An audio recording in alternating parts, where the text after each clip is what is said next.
And so I want to end this debate before we get to closing statements on a question that's very specific to where we are right now, which is the city of Newark. It, like a lot of New Jersey cities, is a place where a lot of residents, most of whom are Black or Hispanic, feel left behind on the issues that we've talked about tonight, feel left behind on affordability issues, feel left behind on their local schools, feel left behind on combating crime. And so I just wanted to ask you three, how do you change that? You are three politicians who live in the suburbs, whose political bases are in the suburbs. What is your message for urban New Jersey about how you will fix their problems? I'll start with you again, Mr. Spadia.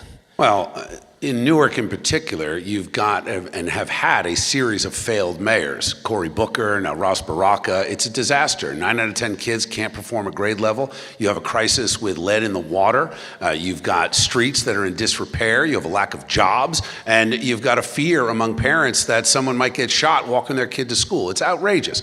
The commitment I have made in Newark is twofold. Number one, we're going to force school choice to give parents an opportunity to get their kids out of these failed schools. Number two, we're going to create opportunity zones. You know, one of the things that we didn't talk about or touch on tonight, we have 200,000 manufacturing jobs in New Jersey. That's down from about 500,000 just 10 or 12 years ago. We need to double the number of manufacturing jobs. And what I have proposed is a 10-year moratorium on corporate taxes for any business that will come into a place like Camden, like Newark, and the job will be very simple. 100% legal employees and 80% local. And we're going to be able to house them and bring housing prices down by using the affordable housing units that we take out of the suburbs and put them into the city. The other thing on the water issue, very quickly, we've seen success, and I've met with New Jersey American Water on this. They have a huge plan and opportunity where they invest their millions of dollars to revamp the water system on behalf of the taxpayers and the ratepayers,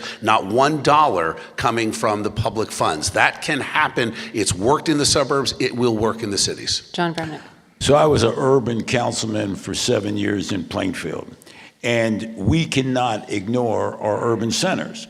What we need to do, incentivize people to move there. For example, we could actually supplement and assist the building of luxury housing and eliminate any state income tax for those individuals who are willing to pay for expensive luxury housing, and we start to develop, because we do it with incentives. Instead of somebody going to Florida, I can say, hey, guess what? I got another idea for you not to pay state income tax, because people go to Florida all the time, so they don't want to pay the state income tax. How about if we say, hey, listen, I got an idea, urban center. We're going to create an incentive for you to move there. Those are the kind of creative projects we need. Jack Chitterelli. Joey, the first thing I'm going to do is remind the voters of Newark, Trenton, Atlantic City as three examples. The Democratic Party takes them for granted. Phil Murphy promised them 8 years, economic justice, educational justice, environmental justice. It's been promises made, promises broken. And so, and I also remind, if you want change, you got to make a change. So the first thing I do as governor is improve the educational systems. The other thing is we got to get people to want to live in our urban centers again. I spoke before a business group in Atlantic City 2 weeks ago and reminded them that 100 years ago, 1925, the population of Atlantic City was 52,000. It's 37,000 today.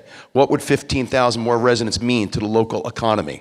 So with the compelling housing, which I'm going to make happen, safe communities, good public education, recreational opportunities, people will live in our cities again, and we can achieve that kind of economic development and renaissance without failing on gentrification.